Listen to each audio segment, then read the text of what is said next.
This live broadcast of Wayne Finger Lakes High School basketball is brought to you thanks to the support from Generations Bank, Little John Orthodontics, Bill Cram Chevrolet, Finger Lakes Partners Insurance, It's a Wonderful Run 5K, Finger Lakes Construction, Red's Place, Ferrara Lumber, Jimmer's Auto and STEVER'S Garage, Penny's Place Restaurant, the Seneca Falls Country Club, Bowman Theater, FingerLakes1.com, Digital Marketing, and Aflac Supplemental Insurance.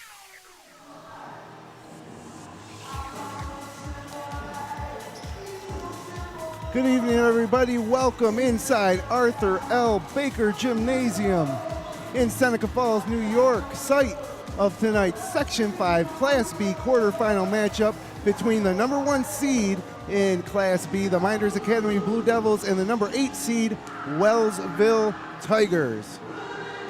Glad you could be with us today here on FL1 Sports. Jim Sinicropi alongside Matt Verkey here. And, Verk, Mynderse fans, when they hear Wellsville, it's a school that's 2 hours away, just 8 miles north of the Pennsylvania border in Allegheny County. But I got a little trivia for you to start out. The one team that Mynderse has played more than any other team in sectionals history is Wellsville. Really? 9 times. They're 6-3. Tonight will be the 10th. Okay. And, of course, 2 years ago, you and I were at Caledonia Mumford where we saw Wellsville knock off Mynderse in the semifinals. So it's not your typical 1-8 game. It's going to be a tough game for Mynderse tonight. Oh, yeah. Just not knowing a lot about Wellsville coming in and look at it a couple things earlier. They beat Perry. They beat Livonia. They beat Geneva. Some really good wins. And, maybe a couple bad losses in there as well, but a team that is capable. They're young. They got good length. Looking at their lineup here, 6'4", 6'4", 6'4". Mynderse doesn't see that a lot. Mynderse is pretty big themselves. So on paper, this looks like a great matchup, but not your typical 1-8, 1-9 game. And a team that just beat Newark by 30. Yeah. Just totally dismantled Newark, held them to 36 points, I believe. With Mynderse 2 wins against Newark coming, they were single-digit wins. Yeah, so, Mynderse are going to have a game on their hands. Will be a good test for them here tonight. I think big in favor of Mynderse is Wellsville just had to make a 2-hour drive here. Looks like their crowd traveled pretty well, though, but good thing for Mynderse tonight. They're in the Arthur L. Baker Gymnasium. Yep. Obviously a big home court advantage in this gym. So look forward to a great game here tonight. A lot of pressure on the Blue Devils, of course, being the top seed, being at home. Senior-laden bunch, though, experienced bunch. Of course, Mynderse trying to defend that Section 5 Class B title that they won over Newark in the Blue Cross Arena last year. Win this game, move to the semis, and they're 1 game away from the Big House. Yeah, it's, last year was a different Mynderse team. They're led by Jake Mean, Jake Jones, Brett Anderson, a different bunch of kids. This year's team, these guys have played a ton of basketball together. They play all summer long. When we play pickup, they play AAU together. Very close-knit group, and this is just another step towards them. Their ultimate goal obviously is winning the sectional championship this year, and they've had a great season so far. Just coming up a little bit short for the league title, which was one of their goals as well. But put that behind them, moving into sectionals. They secured that number 1 seed and looking to advance here tonight. Second-year coach Rami Amin for the Wellsville Lions, taking over from Tim Inslee, longtime coach, who was coach when we last saw Wellsville at Caledonia Mumford High School a couple years ago. Of course, they went on to win that sectional championship, beating North Rose Wolcott. Back-to-back wins against North Rose Wolcott in the Blue Cross Arena under Liam Ebert, the great point guard for Wellsville. Before that, a couple of semifinal losses, a semifinal loss to Hornell and a loss in the finals to Hornell, and also lost to Wayland Ohio in the finals back in 2012, and that's a year they upset Mynderse, who was the number 1 seed. So Wellsville's been to the sectional finals 4 of the last 6 years and a pair of championships. So it's a great tradition that they have going on down there. Maybe some folks wondering about Wellsville. Like I said, it's 8 miles north of the Pennsylvania border in Allegheny County, hometown of Billy Packer, CBS Sports analyst.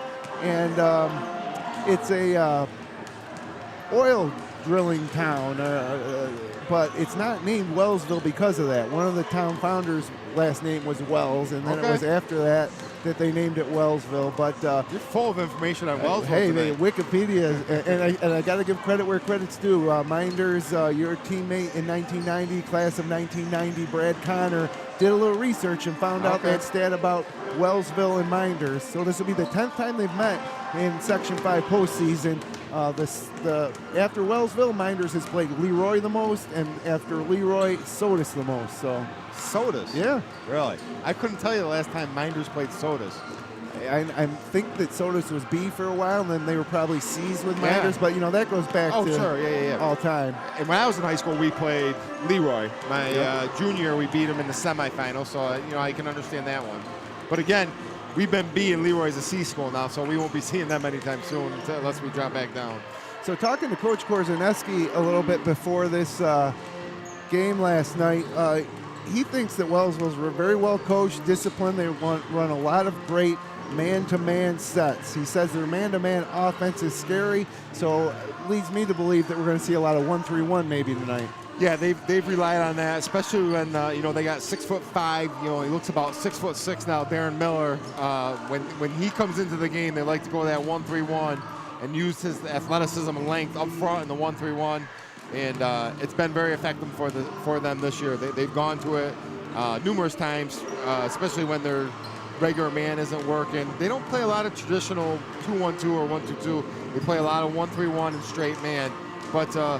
I guess if when you play against a team who's pretty well oiled on offense against man, try something different. So I agree with what you said. I look for Mynderse to put. I think they're going to start man and see how it goes, and then look to adjust from there. On the other side of things, Wellsville almost exclusively, if not totally exclusively, man-to-man. Even on out-of-bounds plays underneath the basket, they should be standing man-to-man defense. Two standouts from this roster for Wellsville. Max Jusiniak, a 6'4" sophomore, averaging 14 points per game. His father is Alfred State head coach Joe Jusiniak. Alfred State just a few miles to the east of Wellsville. He's also a great shooter for his size, and then also matching Jusiniak at 14 points a game is Joe Trinetti. He's a 6'1" junior. They should provide the bulk of the scoring for Wellsville. Also, a couple of brothers, 6'4" junior Colin Cook will start, and 6'4" junior Aiden Cook should come off the bench, averaging 8 and 7 points respectively. They twins, I take it? They must be, yeah. Yeah. But we got the national anthem, so we're going to keep it right here. And we're almost ready for basketball, so hang with us.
So, moments away from basketball here. It's the Section 5 Class B quarterfinals. Mynderse against Wellsville. Mynderse the number 1 seed. Wellsville the number 8 seed. And for Wellsville, they'll be starting 6'4" sophomore and Max Jusiniak, wearing number 3, a 6'1" junior, Joe Trinetti, wearing number 23. Jimmy McKinley, a 6' junior, wearing number 25. Colin Cook, a 6'4" junior, wearing number 35. And Gage Caldwell, another 6'1" junior, wearing number 22. So, I mean, first impressions looking at this Wellsville squad, they're big. They're big. You know, I'll be interested to see how they're not real girth though. You know what I'm saying? Yeah, right. I'll be interested to see if they could guard a Jake Robinson or a Darren Miller down low. One thing their big guys are skilled. Their big guys will come out and shoot a little bit, especially like you talk about with Jasiniak. You know, he's going to be a tough matchup. And if we do go man, I don't know who guards him necessarily. They'll have to put one of their guards on him, I would imagine, since he can step out and shoot threes. Maybe a Quentin Battle. Yep. You know, who's Quentin and Kellen Kerr kind of draw the top defensive assignments just based on what kind of guard they're usually playing. But one of those guys might have to step out and guard him. So Wellsville starters just announced. Wellsville wearing the black roads with orange lettering, white trim, and a little orange highlight strip down the sides. Mynderse Academy, of course, in their home whites with blue lettering and blue trim down the sides. And starting for Mynderse tonight, as has been the case for most of the season, it will be senior guard Kellen Carraher at 5'9", senior guard Quentin Battle at 5'11", generally regarded as one of the better defensive guards in the Finger Lakes East. Devin Anderson, senior guard at 5'10". He hit 9 3-pointers, a school record in Mynderse opener against Attica, a game that they scored 109 points, winning that game 109-52. Devin Anderson, 36 points. Jake Robinson, another senior, the center at 6'4", 200 pounds. And then, of course, Hunter Haas, the fifth senior in this starting lineup at 6'1".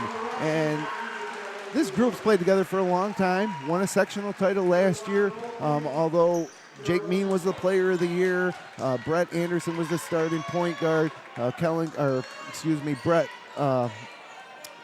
Jake Jones, also a senior. So, but this is finally their team, and I think they want to go back-to-back for this particular group. Sure. You know, these guys have worked towards this for years. You know, they've played together growing up, and, you know, this is every high school kid's dream, and it's going to be put to a test tonight. So we're just about ready for basketball. Both teams on the court. We're in our traditional spot in the northeast corner of Arthur L. Baker Gymnasium. It'll be Jake Robinson jumping against Colin Cook. Full house. Kind of an odd setup on the jump ball. Nobody's on the circle for some reason. Yeah, everybody's at least 5 feet beyond that center circle, and the ball is in the air, and we're underway, and Robinson wins the tip. It's Quentin Battle controlling, bringing it across half court. Man-to-man defense from the Wellsville Lions. Devin Anderson now has it near side foul line, extended over to Robinson, swings it to Quentin Battle between the legs, out top of the key to Hunter Haas. Finds Kellen Carraher, give and go with Haas. Haas off the backboard, no good. Rebounded by Jimmy McKinley. Jasiniak bothered him. He came over, it looked like he had a wide open layup, but Jasiniak got a piece of it. So now some of Wellsville's length. Wellsville basketball. It's Gage Caldwell. They swing it around to the front of the Minders bench to Jimmy McKinley. And then a shot from the block, no good from Joe Trinetti. Here comes Minders the other way. It's Kellen Carraher. Leaves it off for Battle. Finds Hunter Haas in the paint. He spins with the right hand. Shot no good. Gets his own rebound. Kicks it out. He had Anderson open. Anderson does come up with it. Tries a three. It's an air ball. Carraher tries to save it. And it's Wellsville basketball coming the other way. So it's Joe Trinetti with the ball, gets it into the corner, gets it back. Trinetti guarded closely man-to-man by Quentin Battle. Swings it to McKinley. And now, Quentin Battle went down hard in the paint. Looks like he's going to be okay. And they got an offensive foul. Referees for tonight's ball game. It's first time ever we've had a 3-man crew in Section 5 quarterfinals. It's Jerome Swift out of Allegheny County. It's Don Miller out of the Wayne Finger Lakes. And Tom Sutrick out of Steuben County. And referee Bench Don warning. Miller just gave the Wellsville bench a warning. Jasiniak laid out Quentin Battle, and the Wellsville coach is saying, look how big he is, look how big Jasiniak is. And then somebody from the bench said something else. And I thought it was a good call personally. So Haas has it now, foul line, elbow, shot, no good, in and out. Big rebound by Colin Cook. And we're still scoreless with 6:32 remaining in the first period as Jasiniak swings it now to the corner. He gets it back, dribbling against Caraher. Gage Caldwell leaves it off for Trinetti. And now it's McKinley in the corner driving. Tries an entry pass, almost knocked away. Shot clock at 6. And driving baseline again is McKinley. He loses it, and we have a foul on Wellsville after the turnover. So, you know, we heard about Wellsville's offense. So far, Mynderse has really played good man-to-man defense. They haven't got a clean look at the basket and really struggling. Almost got a shot clock violation there, just struggling to get a shot up. End up turning it over. Mynderse basketball. Kellen Carrer gets picked up at midcourt. Tries to dribble by his man. He does. Gets to the corner. Devin Anderson, 3-ball. No good. 0 for 2 from beyond the arc so far for Devin. Haas pulls it down. Gets it out to Battle. Battle dribbling with the right hand. Into the paint. Up and under. Off the glass. No good. Rims out. Rebounded by Colin Cook. Into the hands of Trinetti. Here comes Wellsville the other way. Crossover in front of Battle. By Battle goes Trinetti. Misses the layup, though. Got right to the rim and missed it. Up ahead, Haas to Kellen Carrer. Up over the front of the rim. No good, but he's fouled. That's 2. So 2 fouls on Max Jusiniak early. Big development as Darren Miller gets set to check in the game for Mynderse. And it'll be Kellen Carrer shooting 2. I don't know on that foul. You know, Carrer initiated a lot of the contact. But did give Carrer credit, but Jusiniak picks up a second, and Wellsville coach not even looking to take him out, which is interesting here. Yeah, tells me one thing: either they have a short bench or he's that important to him. So Carrer makes the first and makes the second. Darren Miller checks into the ball game. The junior big man, and Mynderse immediately goes to a 1-3-1. Miller checked in for Jake Robinson. He's at the top of that 1-3-1 defense. They got a trap now in front of the scorer's table. Out of bounds, it'll stay with Wellsville, 27 to shoot. 5:24 remaining, 2-0. Mynderse leads here in the first period. Ball inbounded to Colin Cook, and they get it back to Trinetti. Plays it to the right to Jimmy McKinley, and it's Gage Caldwell now, finds Jusiniak. Now a 3-ball on the way in and out from McKinley, and rebounded by Mynderse. Kellen Carrer with it. Leaves it off in the corner for Devin Anderson. Out to Haas. Haas penetrates, and we got an offensive foul on Hunter Haas. It was Jimmy McKinley who drew it, and that'll be the first personal on Mynderse, and the first team foul on Mynderse, first personal on Hunter Haas. And Haas struggled a little bit early. He's 0 for 3 with a charge now. And, they need him to finish. And the times he does struggle is when the other team has some length. So now an entry pass caught Mynderse sleeping to Colin Cook for an easy layup, and we're tied at 2 apiece, 4:45 to go. Mynderse quickly the other way. It's Kellen Carrer, guarded by Trinetti. As Mynderse works it around the outside. Haas high-low to Miller, 1 dribble, and we have a travel. Get his back to the basket. He backed in to Colin Cook. Cook fell over, and Miller just kind of threw it up after traveling. I thought they can't displace you off the block. He got pushed about 4 feet off the block, which is a foul in Wellsville. But one thing I will give Wellsville, they're a very physical team. They're chucking all the cutters and getting a lot of arms into the guys. Trinetti and Jusiniak playing catch. Long 3 from Jusiniak's off the rim, no good.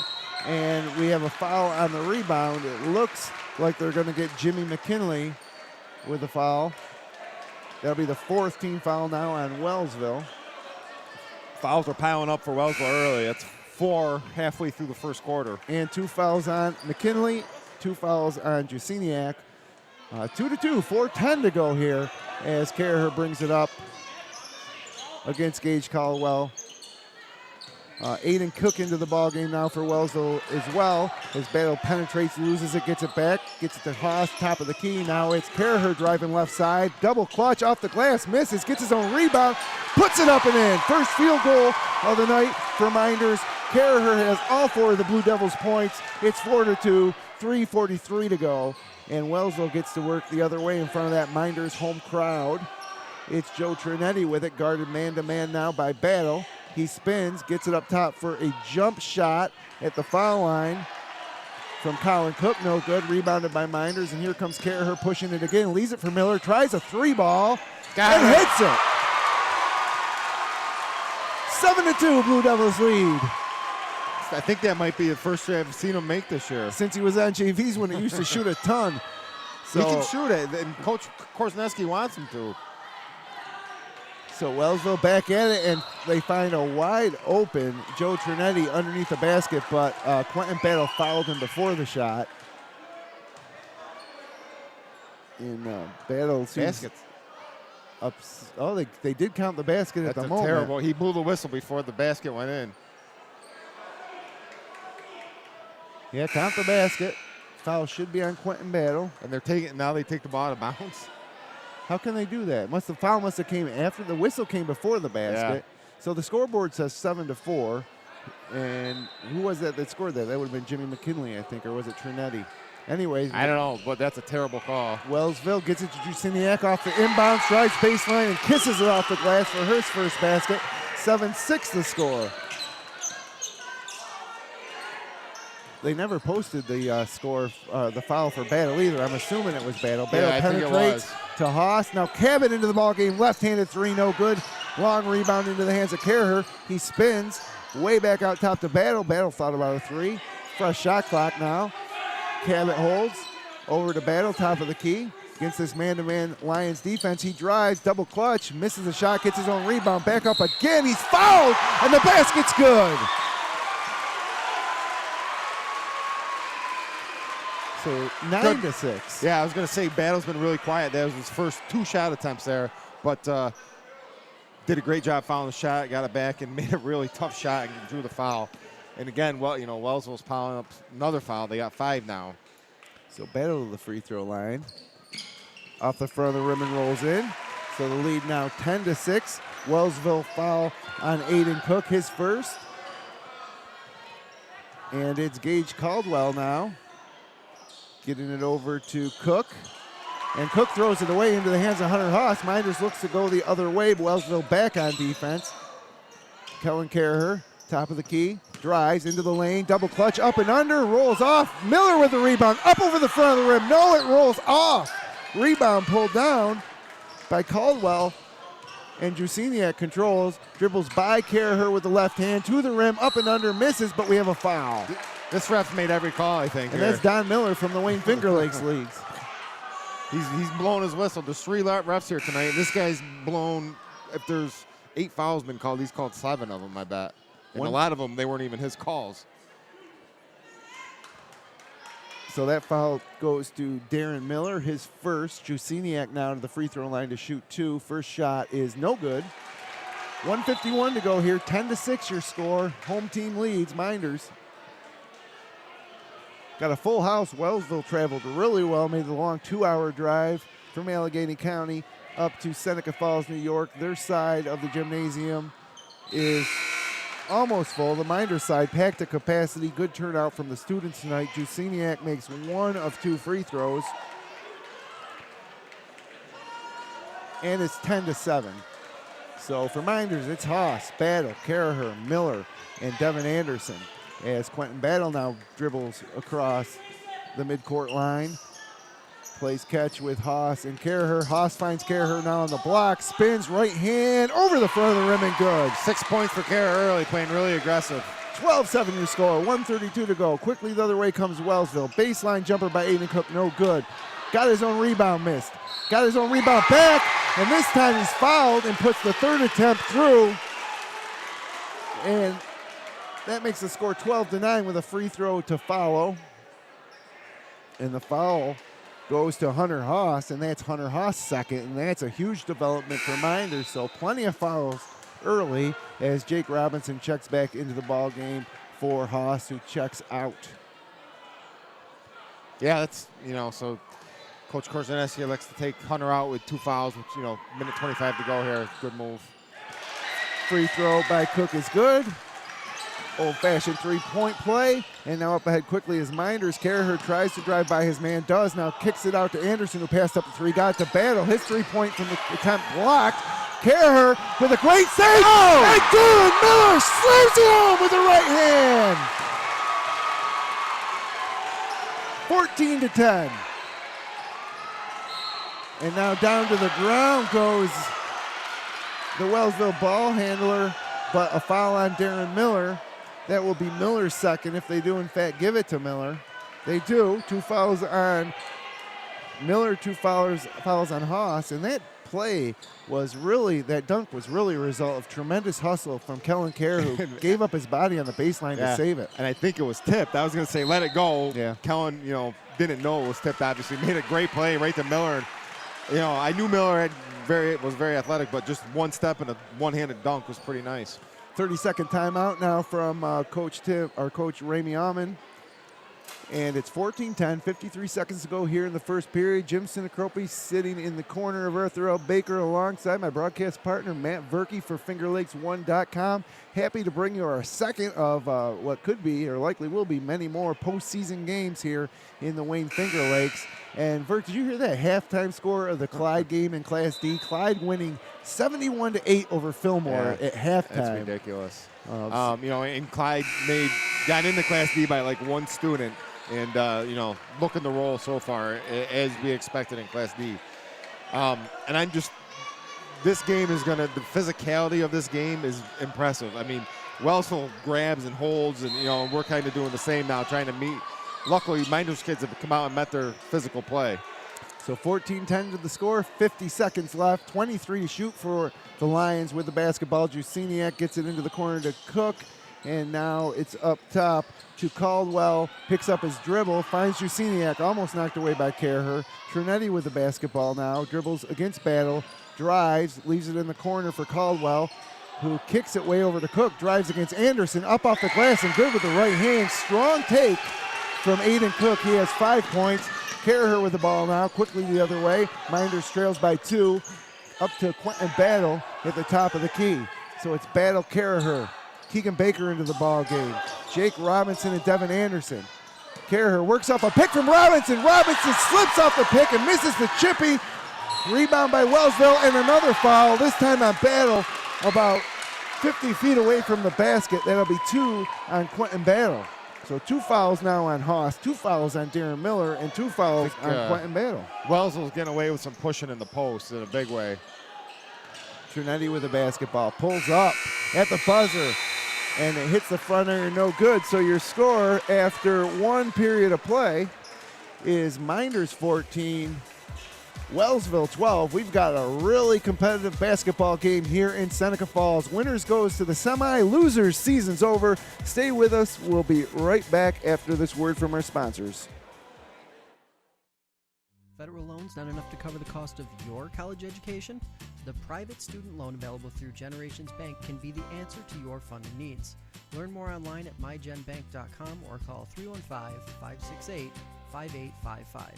Generations Bank, with locations in Auburn, Farmington, Geneva, Phelps, Seneca Falls, Union Springs, and Waterloo. Be sure to check out their mobile banking app or visit them online at mygenbank.com. Dr. Littlejohn and his outstanding orthodontic team share a common goal: to ensure the overall wellness of each patient through their orthodontic care. They utilize the latest technological advances in the orthodontic industry, including digital scanning and Invisalign. Dr. Rod Littlejohn is proud to support our area high school athletes. Check out their website at littlejohnortho.com. Bill Cram Chevrolet on Route 5 and 20 between Seneca Falls and Waterloo, where your car buying is fast, fun, and easy. Mention you saw them on FingerLakes1.com and receive a $250 credit to use towards the purchase of any new or used vehicle.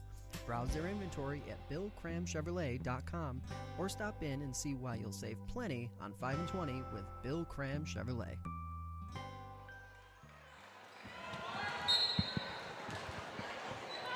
And welcome back inside Arthur L. Baker Gymnasium. Your score 14-12 here. Mynderse leads by 2. Wellsville starts with the basketball. Jusiniak throws it away to Trinetti. Battle tries to save it. It's coming right at us in the corner. Into the hands of my broadcast partner, Matt Verkey. Still got it. It'll be Wellsville's basketball. And it will be Gage Caldwell now inbounding to Trinetti. For Minders, they come back with battle with 2 fouls. Devin Anderson, Jake Robinson, Keegan Baker into the ball game, returning from his trip to Costa Rica. Kellen Caraher, 2 other big guys for Minders, Haas and Miller with 2 fouls apiece. And Jusiniak with 2 fouls into the ball game for Wellsville. And they beat the buzzer, the shot clock buzzer, with a 3 from Joe Trinetti, his first of the ball game, and Wellsville leads 15-14. So Minders sets it up. Caraher to battle. Up top to Devin Anderson, still looking for his first basket after his 36-point night in the opening round against Attica. Anderson drives baseline against Jusiniak, pulls up for the baseline jumper, no good. And we have a push on Joe Trinetti. He pushed Keegan Baker out of the way to get the rebound, and that'll be the first on Trinetti and the 16th foul. It's going to be a battle of Wellsville. attrition here, a lot of fouls. Going to be some free throws coming up shortly here. Yeah, 1-and-1 for both teams on the next foul.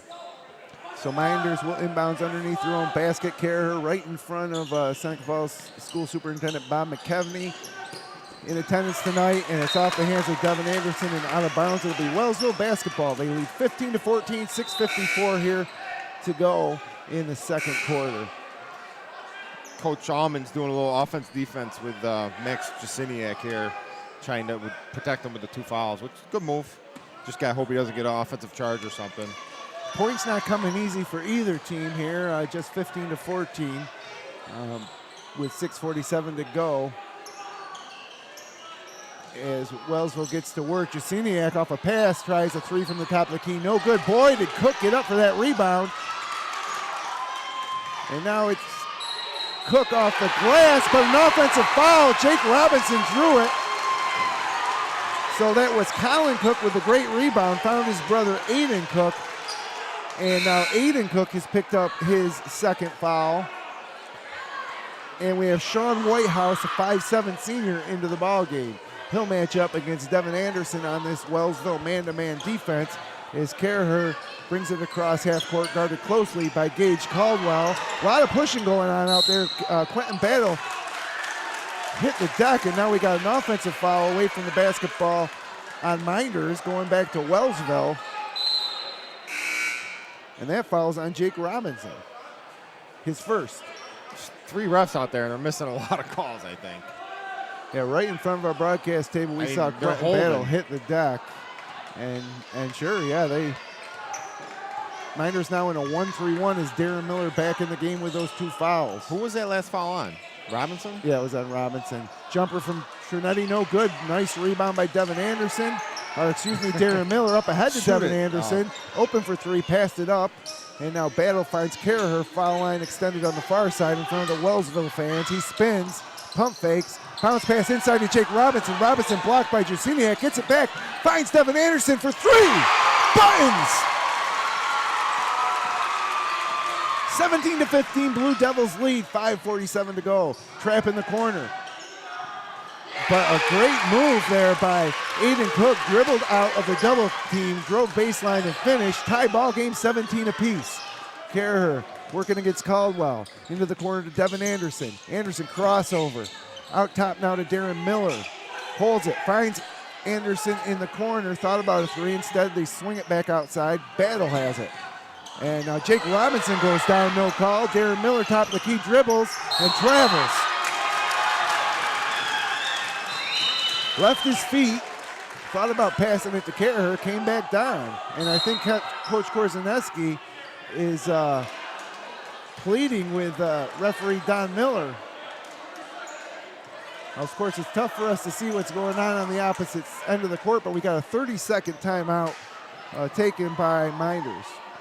And, yeah, we were afraid, Burke, that this was going to be a game that Wellsville gave Minders everything that they needed here in the quarterfinals, and it's turned out that way. We've got a real battle on our hands and a ton of fouls being dished out here in the first half. Battle with 2, Haas with 2, Miller with 2 for Minders, Aiden Cook with 2, Max Jasiniak with 2, and Jimmy McKinley with 2. Yeah, so, obviously looking ahead, foul trouble is going to play a big part in this game. And, I think Wellsville's actually getting away with some fouls. They're just a physical team, and I think they came in wanting to be physical with Minders. and they foul so much it's hard to reminds me a little bit of West Virginia. They just foul all the time, and they make the ref decide which ones they're going to call. So 17-17, 5-14. Lewis Carrion. Yeah, Lewis Carrion checks into the game. He's a transfer from Franklin. Hasn't been a part of the main rotation for most of the season. He's into the ball game now. Jusiniak into the paint, leads it off for Cook. And that was Colin Cook finishing, giving Wellsville the lead back at 19-17. Kerher drives, and a blocking foul called. That was the Steuben County official, Tom Sutrick, making that call. And it'll be free throws now for Kellen Kerher.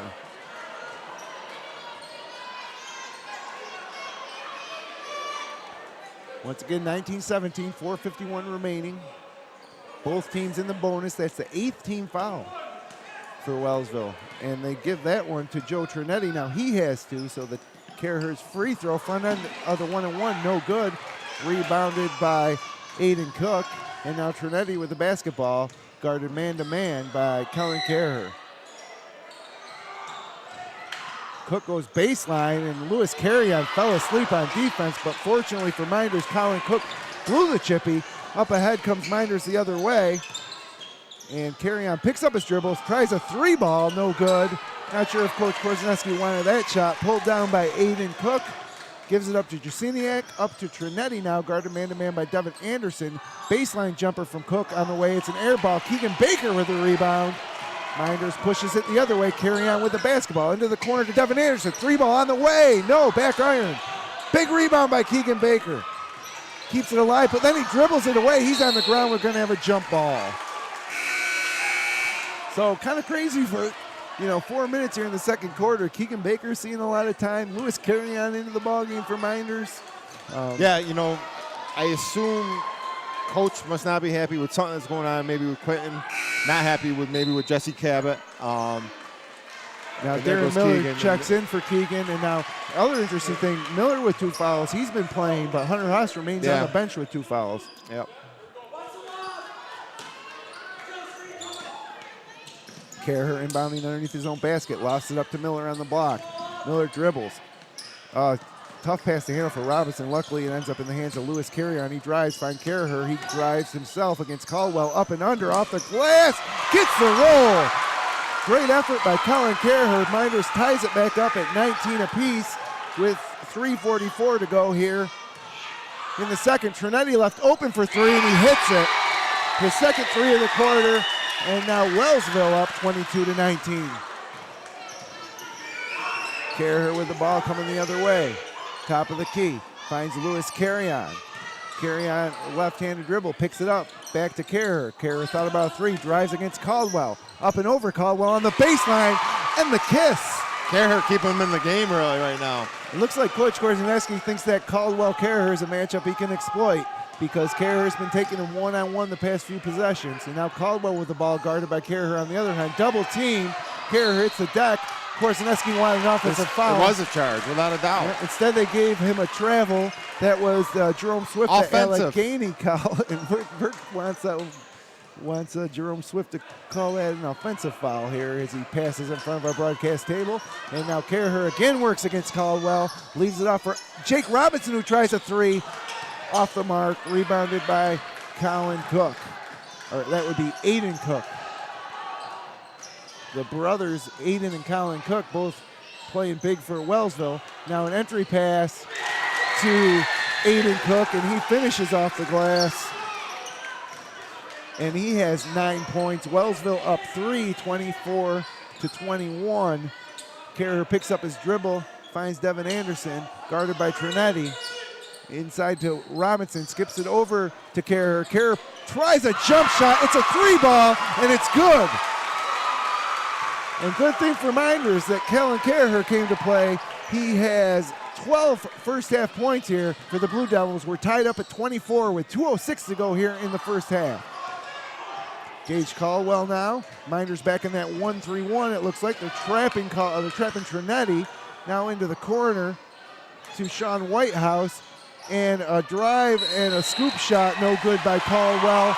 And we've got a foul on Wellsville. off the rebound. So it'll be free throws for Mynderse. And they gave that foul to Jimmy McKinley. That's his third foul. So we have our first player with 3 fouls. McKinley comes out and takes a seat. Max Jasiniak checks back in with 2 fouls of his own. And Devin Anderson will be shooting free throws for Mynderse. And Quentin Battle has been out of the game for, most of the second quarter here. He has 2 fouls himself. We haven't seen a lot of Hunter Haas with 2. We haven't seen a lot of Quentin with 2. Darren Miller, though, seen a lot of time with those 2 fouls as Anderson misses the front end, but Robinson rebounds it, gets it back to Caraher, and now Jesse Cabot seeing his first action into the game. Caraher has it, guarded now by Whitehouse, gets it back to Cabot. He's guarded by Jasiniak. I think Mynderse has missed their last 3 free throws, too. That was the front end there. Caraher drives, leaves it for Anderson. Anderson drives, too hard off the glass, rebounded by Colin Cook. So tie game 24-24, 1:23 to go. As Whitehouse finds the shooter in the corner, and it's Aiden Cook, and he buries the 3 ball, and it's 27-24 now. Wellsville leads, 1:10 to go. Now Cabot tries a left-handed 3 and gets it to go right in front of Coach Ramey Almond. Tied up again at 27. Now Jasiniak. And I don't know if Jasiniak has scored. Has he? He has 3 points all in the first quarter. Okay. And now Whitehouse finds it tough to handle the pass, but tracks it down and gets it to Janetti, who drives, and it's off the foot of Keegan Baker. And Keegan is a very intelligent player. Yeah. He's always in the right spot. Not super athletic or anything, but maybe the smartest player on Mynderse as far as court awareness and always being in the right spot. And he gives that everything he has. So it'll be Trinetti underneath the basket, right in front of Mynderse Academy girls basketball head coach Jerry Anderson, and too easy there, but he misses the layup, does Cook, rebounded by Baker, wide open layup off the inbound, he just blew it. So now Caraher has it, tie game, 32 seconds to go, and Devin Anderson dribbles, hands it off to Keegan Baker, top of the key. Still man-to-man defense from the Wellsville Lions. They swing it over to Cabot. He's got the basketball. Leaves it for Anderson. Anderson drives. Little circus shot, no good. Should have kicked it. He missed Cabot wide open on that drive. And it's Wellsville basketball. They can hold for 1 and take the lead with a bucket here heading into halftime. 6 seconds left. Trinetti drives over Jake Robinson. Misses the layup. Rebound controlled. Full court shot on the way. Hits the ceiling from Keegan Baker. And your halftime score is 27-27. And Verka, we got a really good ball game here in Seneca Falls. Yeah, it's been a great game. Very physical. Not the cleanest game, but very, very physical. And some very good players out here tonight. Very impressed with Wellsville. And maybe a notice to Section 5 for next year that this Wellsville team is going to be a team to – yeah. They're all juniors and a sophomore who are playing here tonight. So not that they're not going to win here tonight, but they got a lot coming back. Very impressed with them so far here tonight. They got a lot of skilled players. They're long. They do a lot of really good things. So we're going to step aside. When we come back, it's the Bill Cram halftime show here live from our Thurl Baker Gymnasium in Seneca Falls. Once again, your halftime score of the Class B Section 5 quarterfinal game between Mynderse and Wellsville. It's all knotted up at 27 apiece. Stay with us.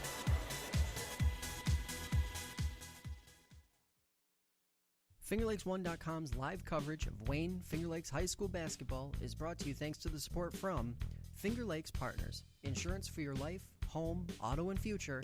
Trust someone who lives in your community. With offices in Geneva, Waterloo, and Victor, visit Finger Lakes Partners online at fingerlakesinsurance.com. Ferrara Lumber and Building Supplies. Ferrara Lumber has been a fixture in the Seneca Falls area for almost 60 years. Start planning your next home improvement project at ferraralumber.com. Ferrara Lumber, supporting local high school athletes since 1959. Finger Lakes Construction Company is the #1 post-frame builder in New York State, providing complete building packages for a wide range of construction, including personal garages, commercial office complexes, municipal, equestrian, agricultural, dairy facilities, pole barns, and more. Visit them online at fingerlakesconstruction.com. The It's a Wonderful Run 5K Committee. It's a winter run like no other. Check out race videos, sign up for the next race, and learn how to get involved in the most popular holiday run around at itsawonderfulrun5k.com. Red's Place, serving great lunches daily in downtown Seneca Falls. Awesome daily specials, soup, and the best sandwiches in town. Check out their Facebook page for daily specials and their full menu. Next time you head out to see a movie, make it at the Omen Theater in downtown Lyons. You'll love relaxing in the modern, renovated theater that has the old-fashioned charm and character of the original house, first opened in 1915. See what's playing this week at omentheater.com. Penny's Place Family Restaurant, located on 5 and 20 in the Liberty Plaza between Seneca Falls and Waterloo. Well known for their large portions and home-cooked meals, a large selection of breakfast items, and everything from burgers, salad bar, and wraps for lunch. If you want a great meal while pinching a penny, come to Penny's Place. Jimmer's Auto offers a full inventory of late model cars, trucks, and minivans. Check out their full inventory online at jimmersauto.com. And for service, visit STEVER'S Garage on Fall Street in Seneca Falls. Jimmer's Auto and STEVER'S Garage, strong supporters of local high school athletes for over 40 years. Fed up with unresponsive web designers and getting nickeled and dimed for every small website update? Call fingerlakes1.com at 315-712-0104 and take control of your web presence. Since 1998, fingerlakes1.com has created and maintained nearly 1,000 websites for local businesses and organizations of all sizes. Aflac. When health changes for you or a loved one, it can change everything. But Aflac can help make sure the life you live is the life you never stop living. Learn more at aflac.com or contact Joe Calarco at 315-253-0495. And by Generations Bank, Little John Orthodontics, and Bill Cram Chevrolet.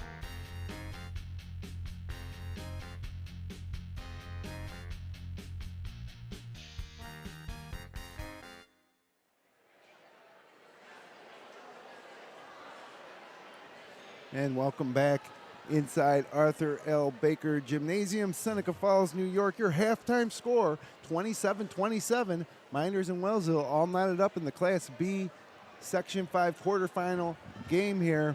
It was a pretty physical half with tons of fouls being called. For Wellsville, Jimmy McKinley, their starting 6-foot guard, with 3 fouls. Joe Trinetti and Max Jasiniak, their 2 leading scorers, with 2 fouls apiece. Aiden Cook, one of a pair of 6'4" brothers, with 2 fouls. For Mynderse, Quentin Battle, Hunter Haas, and Darren Miller with 2 fouls apiece. Jake Robinson with 1 foul.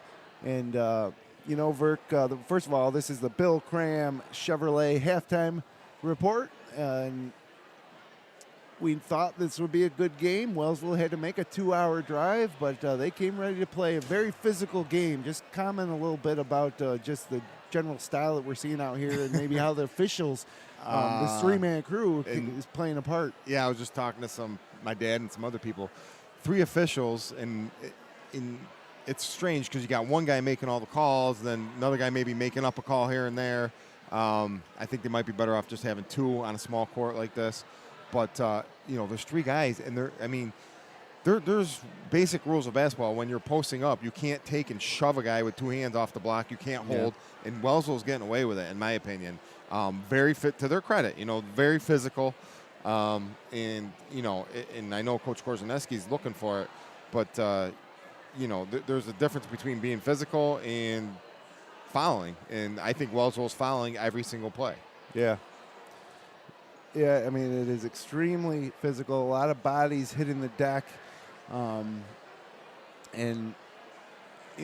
obviously high stakes tonight. The loser goes home. And, at this point in the season here at Finger Lakes 1, we're rooting for the Wayne Finger Lakes teams, especially when it's Mynderse. And, we know these kids. It's a senior-laden group. They all work hard. And I don't think anybody here in attendance, let alone the families, of the kids or the kids themselves would be comfortable with this being their last high school game. It'd be disappointing without doubt. But this, Wellsville's no joke. They're they'd be one of the top teams in the Finger Lakes from what I've seen in the first half, and they got a great tradition. They're well coached. They're tough kids, and give credit to Wellsville as well. They're they came out and met Mynderse intensity here from the get-go, and playing on the road, they're doing holding their own here. Obviously, both teams with foul trouble. Quentin Battle and Hunter Haas. I don't think they really played much. That was probably the most we've seen of Lewis Carrion in all year, really. And Keegan got a ton of run. Keegan Maker. Yeah, we've seen Keegan a little bit when Miller was sick, but that's probably the most of Lewis Carrion we saw. So give him credit. He played pretty good. But moving forward here in the second half, Quentin Battle's got to get more involved. But I'm not sure. Oh, he had the 1-and-1 play. I think that was his only point. Yep. So he's got to get a little bit more aggressive, and they miss him. Keegan, Quentin's he's a first-team all-league type player, and he kind of had a good sectional run for him last year. So for Mynderse to advance here tonight, he's going to have to step it up. Jake Robinson's been invisible. Has he scored? No points from Hunter Haas. No points from Jake Robinson. Yeah, so there, so you got Hunter, Jake, and Quentin combined for 3 points.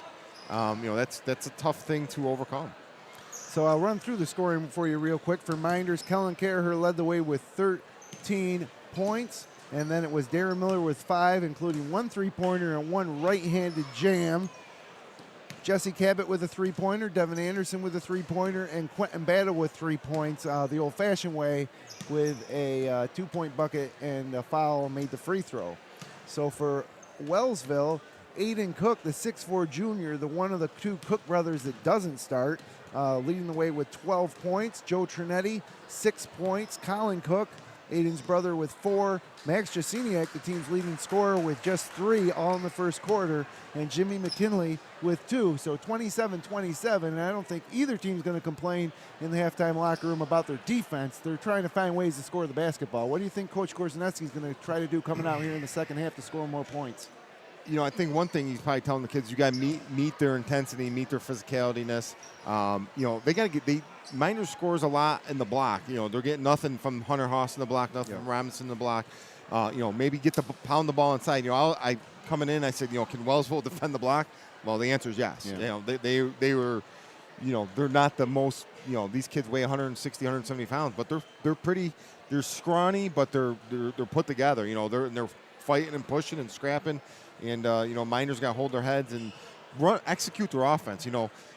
Really, Kellen Caraher made a couple really acrobatic, tough shots Mynderse could be down 5 or 6 points right now. He did a great job taking the ball in the hole, and he made that save where Miller had the dunk. So, you take a couple plays. Either way, Wellsville did some good things too, obviously. But, I think Mynderse has got to find shooters. I think they had a couple lapses on defense. A couple times Wellsville ran their offense, got a guy wide open a few times. They missed a couple layups. I heard the Wellsville coach saying, we should have 35, 37 points right now. And really, when you think about it, they did miss 3 or 4 layups. Yeah. So we're going to find out what these Mynderse kids are made of here in the second half. A ton of pressure on these kids at home in front of the home crowd as we get ready for third quarter action. Both teams on the court. For Mynderse, Hunter Haas back on the court with the other starters, Jake Robinson, Kellen Caraher, Devin Anderson, and Quentin Battle. And for Wellsville, it will be Gage Caldwell, Max Jasiniak, Jimmy McKinley, Joe Trinetti, and Colin Cook, starters as well, as Wellsville starts with the basketball this time moving towards us to our right to left here in the corner at Arthur L. Baker at the end of the visitors' bench. One thing where Wellsville really has the height advantage is their guards. Jasiniak probably has 6 inches on Caraher. And now Jasiniak tries to drive over Hunter Haas. His shot short, rebounded by Robinson. Quentin Battle way up ahead to Haas. Left-handed layup, no good, but he's fouled. That might be on Jasiniak. If it is, it's his third. Great who find. They got. Yeah, that's 3 on Jasiniak. So a big call here early in the half. Mynderse, Haas blocks Jasiniak, gets the rebound. Hunter runs out, breakaway. Jasiniak fouls him. Really couldn't ask for a better start, except he missed the free throw. So that's 4 misses in a row, I think, for Mynderse at the line. Yeah. And one of them was the front of a 1-on-1. Haas will try to make the second. And he does. His first bucket of the game comes at 7:32 left in the third period. First free throw, right? And still no bucket. Yeah, right. His first point. Trinetti now gets it to Caldwell. Finds McKinley, who drives, leaves it for Jusiniak, and Anderson steals it, hands it off to Battle. Battle pushes it up to Caraher, almost stolen. Now Caraher with it. Gets it out to Battle, and they'll slow it up. Nope, Battle drives, pulls up from the foul line. That shot is off. Bad shot. And it's rebounded by Colin Cook. And now Trinetti has it coming the other way. I'd rather see Battle take it right to the basket. Cook drives baseline, but travels. And, Robinson really needs to wake up. He's, luckily that guy traveled, but he's missing some defensive slides. He needs to meet Wellsville's toughness and really start throwing people around down low. They need him to win this game. So now Kellen Caraher across the timeline, dribbling with his right hand, guarded by Caldwell. He exploited that matchup in the first quarter. This time, the left-handed layup is on the back of the rim, and the ball stays on the back of the rim, and it's going to be a jump ball, which is really unfortunate because that ball, if wide it goes open layup anywhere else, it has to come down through the hoop, but it just stopped. It didn't get pinned between the backboard and the rim. That's it just stopped on the back of the rim. So Mynderse keeps the basketball in the jump ball situation. I'm sure they would have rather had the 2 points as Caraher controls top of the key. Working again against Caldwell. Kicks it. Open in the corners. Devin Anderson. Back iron. No good. Big rebound by Haas. One dribble. Up over the rim with the left hand. Hunter Haas. There's his first bucket. There you go. 30-27 Blue Devils lead. Time out Wellsville. Good start for Mynderse, 3-point lead. Thought maybe a little early for the timeout here, but, obviously Coach Allman doesn't want to see this lead grow any bigger and looking to settle the guys down a little bit. So Jim Sinicropi, Matt Verkey here. Courtside for FingerLakes1.com. Jeremy Hunt providing the great images that you'll see tomorrow when we show you the video replay of tonight's game. 30-27, 6:24 to go, third period. And Verk took off his headset for a second to try to listen into the Wellsville huddle. And what did you learn? Coach Allman he's telling him to refocus, settle down, slow down. I don't think he wants to get up and down with Mynderse. He wants to keep it a half-court game. But just telling his team, refocus, get ready, In just his second year, he's pretty well respected throughout Section 5 as a great coach. As is Coach Korzeniski here in his first year, varsity year with Mynderse. He had been with Waterloo for a few years, then came over with Finger Lakes 1 as Cook misses. Rebound saved by Anderson and got it to Battle. Now they're going the other way, and Caraher drives, pulls up and hits. And boy, Kellen Caraher having one of his best offensive nights of the season. As it's 32-27, Mynderse biggest lead of the game here. Gage Caldwell now. Mynderse in that 1-3-1. It's Hunter Haas at the top. As Wellsville now trapped in the corner. It's Trinetti, and he traveled. He split the double team, tried to leave it out for Cook. Before he could, he traveled. And it's back to Mynderse now with a 5-point lead with 5:42 to go here, third period. Great to see the crowd that turned out here in Seneca Falls. The student section hasn't sat down the entire ball game, wearing white. And Caraher's defender falls down, so he tries a three and finds nothing but the bottom of the net. 18 points for Caraher. Quickly the other way. Cook misses the baseline jumper. Rebounded by Battle. 3-on-2. Battle to Haas. Double clutch. No good, but a foul. That's 4. And it's 4 on Jusiniak.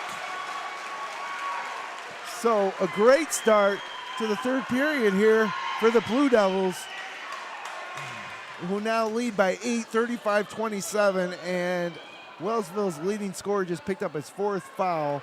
And it's going to be Jimmy McKinley set to check back in after Haas makes the first free throw. And really, Coach Allman was playing with fire all night long by playing him. He played him with 3 fouls the whole first half, and then, or 2 fouls, and got away with it. Then he picked up his 3rd, he left him in. And Hunter Haas drew both of those fouls here in the second half in transition. I think Coach Allman is talking to Jusiniak now. Just let him go. You know what I mean? You're too good. You're too important to us. And Haas is going to get his 2 points here with his second free throw, and he does. So Hunter Haas with 5 points now in the third quarter. Darren Miller checks into the ball game for Mynderse for Jake Robinson, and they're back in a 1-3-1 with Miller at the top. Cook tries to split a double team. It's another turnover. Caraher comes up with it, looks to push. Leaves it for Haas. Back to Caraher. Against Caldwell, he drives, spins, out top to, geez, I don't agree with that call. They got a travel on Caraher. He spun as he made the pass out to Haas. Yeah, when you start spinning and moving your pivot feet, you never know. But ref, he was kind of a little bit out of control there, I thought. So your score is 37-27, Mynderse by 10, and they force another turnover. Caraher has it ahead of the pack, but could never control it. Back to Wellsville, coming the other way. Driving baseline is Trinetti between the legs, bounce past the Cook, spins, great move, but can't finish. Rebounded by Miller, but he's fouled by Colin Cook as he rips the ball away. Miller's just a man. I mean, he's just so physically gifted. When he goes up with two hands and grabs the rebound, there's nobody going to jump with him. So that's Colin Cook's first foul. We got a timeout on the floor by Wellsville. And, yeah, look, if Darren Miller, and I was talking to Coach Gorzeski about this, you know, how key Darren Miller is for this team going forward as the games get tougher. And, you know, this is his first year on varsity, despite being, you know, obviously an outstanding talent. He's going to be the leader of this team next year. But at this point in the season, you hear it all the time, he's no longer junior. He's more of a senior, and he's playing like it tonight. You know, I think with Mynderse, you know, every one of their guys are just as important. You know, they don't have that one stud necessarily, but, you know, Darren Miller, when it's all said and done, might be the most important guy because he can do so much stuff for him. You know, he's 6'6", he rebounds, he can shoot a little bit, he can bring the ball up the court, he can relieve pressure from the guards. You know, and if, you know, Mynderse is lucky enough to get by this game and keep moving forward, he's just a matchup problem for a lot of teams because, you know, a lot of teams have big guys, good guards, but nobody has maybe a Darren Miller who's 6'5", 6'6", runs, jumps, rebounds, shoots, passes. Yeah. Doesn't do, you know, he might not get 10 points tonight, but, you know, his presence changes the game. So Mynderse with that 10-point lead. It was tied at halftime. Wellsville still looking for their first point of the third quarter here with 4:30 to go, as it's battle now with Darren Miller, Caraher, Haas, and Anderson. It's Haas on the post spinning against two Lions. Left-hander rolls off. Good move. Rebounded by Jimmy McKinley. So Wellsville with the basketball. Again, that 1-3-1 with Darren Miller at the top and Hunter Haas in the middle. They pass it out top. It's Trinetti over to McKinley. McKinley drives baseline, might have stepped on the line. It was close. Out to Caldwell. Top of the key, three on the way from Trinetti. Rolls in and out. Cook with a big rebound, puts it back up, back iron, no good. Caraher with a rebound, and he's heading the other way with it. Pulls up, gets it to Miller, gets it back, and now he's dribbling in the corner, looking to work against Caldwell. Bounce pass top of the key to Hunter Haas, hands it back to Caraher. 19 to shoot, Mynderse gets set. Right side wing is Devin Anderson. Step back, three-pointers off. I don't like that shot either. And it's rebounded by Cook, and a foul on Darren Miller. That'll be Darren Miller's third with 3:28 to go here in the third. Mynderse up 10. Glad you could be with us here, Jim Sinicropi, Matt Verkey. Putting Jasiniak back in. Well, I guess it's now or never, right? Yeah. They haven't scored. You know, it's nothing. I guess, you know, it's gutsy. You never know. In this game, it's so physical. Yeah. You know, you lose them, you really hurt your chances here. But I guess he feels it's worth the risk at this point. And Mynderse comes back with Jake Robinson as Darren Miller sits, and Mynderse back in man-to-man defense, it looks like. Yep, they're man-to-man. Trinetti with the basketball. Gets it to Jasiniak, pulls up for a three over Anderson, no good, and Jake Robinson fights for the rebound. It's off of Trinetti and out of bounds. It'll be Mynderse basketball. And I think the Mynderse fans starting to breathe a sigh of relief with this 10-point cushion, but, you know, Wellsville still playing very hard. Jasiniak now coming out. We might see more of that offensive, defensive substitution. And, you know, Mynderse needs to grow this lead here. It's been, you know, it's 10. We got a shutout in the fourth quarter, but it's been 10 for the last 2 or 3 minutes. So now Caraher finds Haas into the corner. for Battle. He drives, double clutch, no good, right over the top of the rim. Battle's been real quiet too. Down on the other side, Trinetti comes the other way for the Lions. Left hand, bumps into Battle, that's a blocking foul. And so Trinetti and Battle hit the deck, and that will be Quentin Battle's third foul as well. And Trinetti a little slow getting up, but he looks to be okay. So 37-27, 2:47 left to go. Winner tonight punches a ticket to the semifinals at a location to be named later. Winner of this game will face the winner of Greece Odyssey In Mid-Lakes. and Mid-Lakes. No, Mid-Lakes is at the bottom of this. Mid-Lakes and Penn Yan still alive in the bottom half of the B bracket. Geez, I can't believe we're drawing a blank here.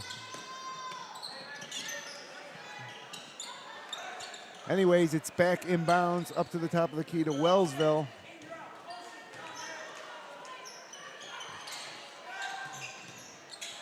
Jasiniak baseline jumper hits the bottom of the net, and it's back to single digits. Jasiniak's first points since the first quarter. Mynderse missing some easy ones here too. And coming back the other way quickly is Wellsville. Jasiniak with it. Drives, pulls up, blocked by Jake Robinson, rebounded by Jake Robinson, outlet to Battle, crossover, takes it to the rim himself. He might have had Quentin Battle with Kellen Carrer open, but instead he took it to the basket, and it's out of bounds to Wellsville. Yeah, he needs to give that up. Quentin really struggling tonight. You know, you just make the easy play there, and it's 2 points, and then Hunter picks up his third because of it, you know. Just got word that Naples and Honeyway both with upset wins in Class D1 tonight out of the Finger Lakes West, and it's been a great day for the Finger Lakes West girls as Jusiniak tries another three. Nice box out and rebound by Hunter Haas off the miss, and now Quentin Battle has it. 37-29, 1:54 to go third period. Battle drives by Trinetti, then pulls back between the legs, spins, finds Carrer. Carrer still guarded by Caldwell. He's exploited that matchup for most of the first half. He now dribbles to his left and finds Devin Anderson wide open for three in the corner.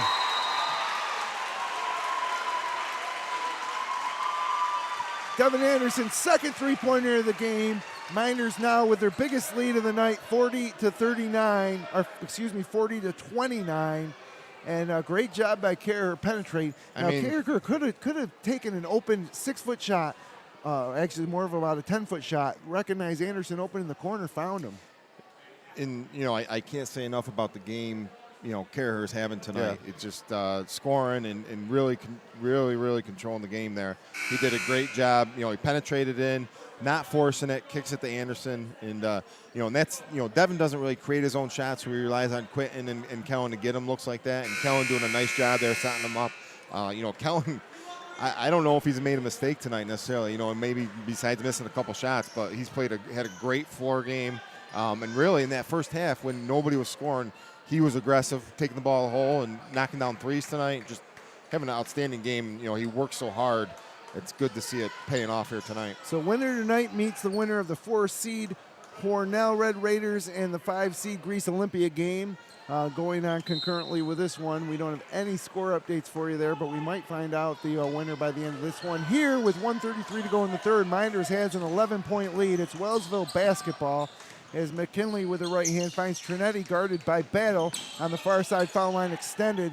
Skips it across. Now it's Caldwell with a baseline jumper, no good. And Jake Robinson with the rebound. Gets it to Quentin Battle. Mynderse basketball with 1:15 to go in the third. Battle finds Carrer. Carrer dribbles with the right hand, finds Hunter Haas into the corner now to Battle. Battle dribbles, working against Trinetti. Up top to Jake Robinson. Robinson with a pass to Devin Anderson. Anderson works off his pick to Haas to Carrer. Carrer penetrates, gets it out to Robinson who drives. Left hand, no good, unlucky off the glass. Haas battles for the rebound. We got a jump ball. And it looks like it'll stay with Mynderse. We can't see the arrow coming this way. It looks from like our location here. We're parallel with the scorers table at the end of the Wellsville bench. It will go to Wellsville. So 40-29, 50.3 seconds to go here in the third period. Wellsville could use a bucket, get it back into single digits here. There's about a 13-second differential between the shot and game clock. Mynderse will get another possession, and we have a foul away from the basketball. Looks like they might have got, oh, they did. They got Quentin Battle away from the basketball. That's Quentin's 4th foul, and Jesse Cabot checks back into the game. Quentin takes a seat. That foul took place down on the lower right block, about well away from the basketball. And Wellsville's doing a smart thing there. You know, they got bigger guards. They're trying to post Quentin up. Yeah. And, you know, he fouled him. Trinetti inbounds. Jasiniak hits an 18-foot jump shot, and he's heating up. Lead back down to 9. 30 seconds left. Mynderse can hold for 1. Kerher slows it up. Gets it over to Cabot. Right in front of Coach Korzaneski. Cabot with a left-hand dribble across court. Finds Devin Anderson in the corner. He dribbles. Gives it back to Kerher. Kerher guarded again by Caldwell. Working off a Jake Robinson pick. He penetrates. He scoops. He shoots and scores, and he's fouled. This guy has made every call tonight. So Kerher with 20 points now, 7 here in the third period. He'll have a free throw with 11.9 seconds left to give Mynderse a 12-point lead. It's 42-31. A great take by Kerher. He's having no problem getting by Caldwell, and he's doing a great job of finishing at the rim. Yeah. How many points does he have now? He's got to be close to 20, right? Yeah, he has 20 points. Make that 21 as the free throw is good. 43-31, 10 seconds. Here comes Wellsville. Trinetti with the basketball. He dribbles by Anderson. Double clutch, and he's fouled. Took it right to the basket. That's just, you know, not real good defense. He just put his head down and drove, and, you know, Devin's got to do a little better job there.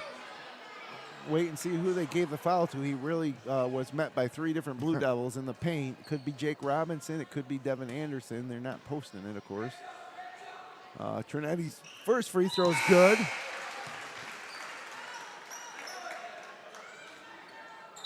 Geez, I'm going to assume that that's... I think it was Devin.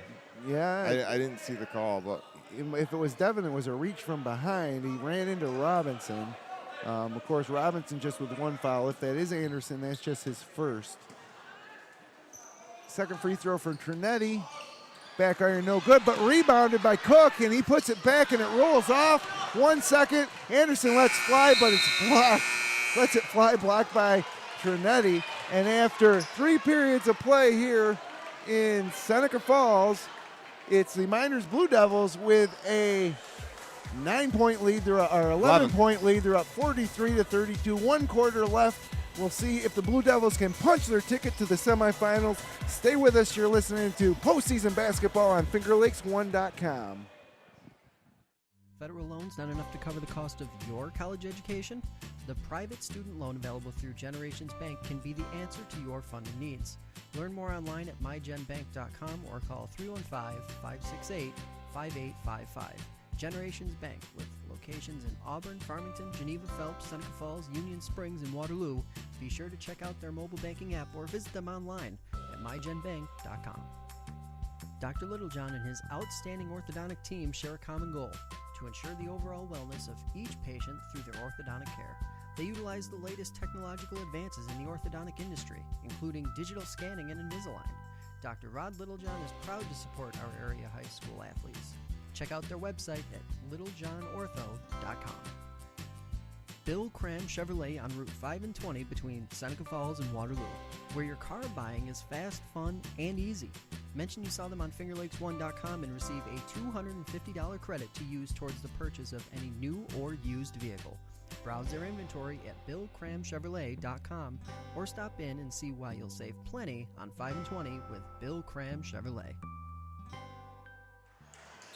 That's right. You'll save plenty on 5 and 20 with Bill Cram Chevrolet. Mention you heard him on FingerLakes1.com and get $250 off any new or used vehicle purchase. As Mynderse with the basketball now, 43-32. 4th quarter just underway. Kellen Kerher driving baseline, and he finishes.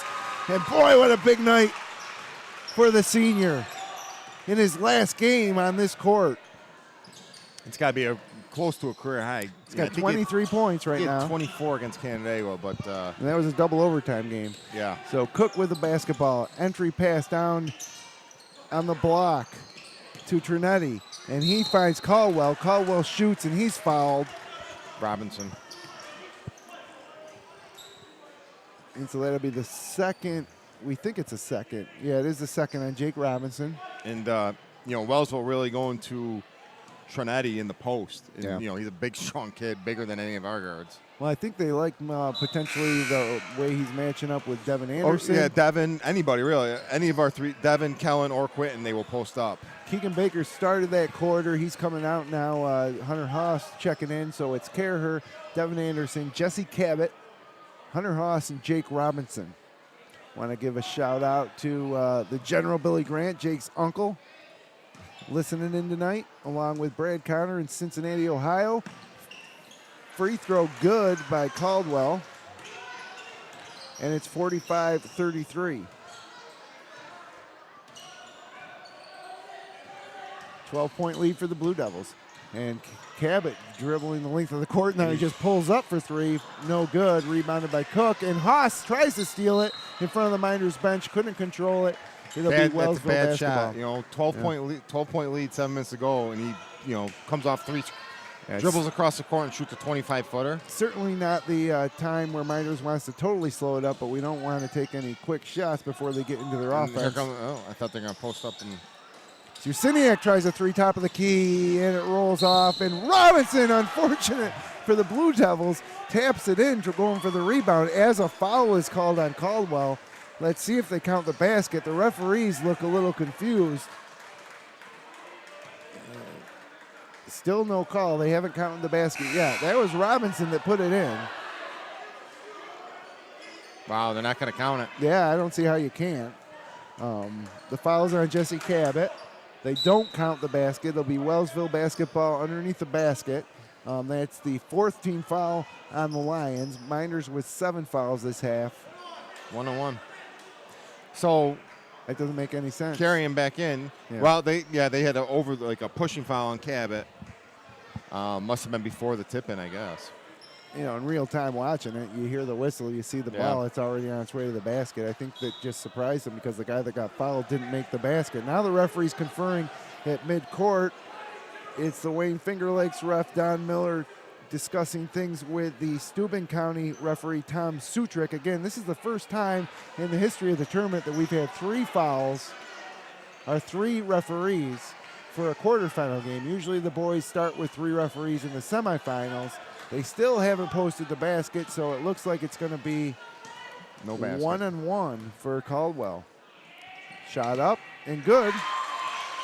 Nice form from the 6'1 junior. Nobody knows what's going on. Jake Robinson just took off down the court.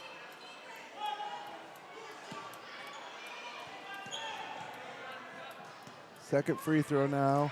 Up and short. And kept alive by Cook. Gets it, puts it back up. Blocked by Jake Robinson. Controlled by Hunter Haas. Wellsville is fouling every time going for the ball. Lewis Carrion into the game. He drives. Bad shot by Carrion. Met by a couple of Wellsville Lions. Again, a quick shot here with Minders with an 11-point lead. 6:37 to go. Out of bounds. It'll stay with Minders. I'm surprised we haven't seen Darren Miller. What's he got, 3? He's got 3 fouls. I'd put him in right now.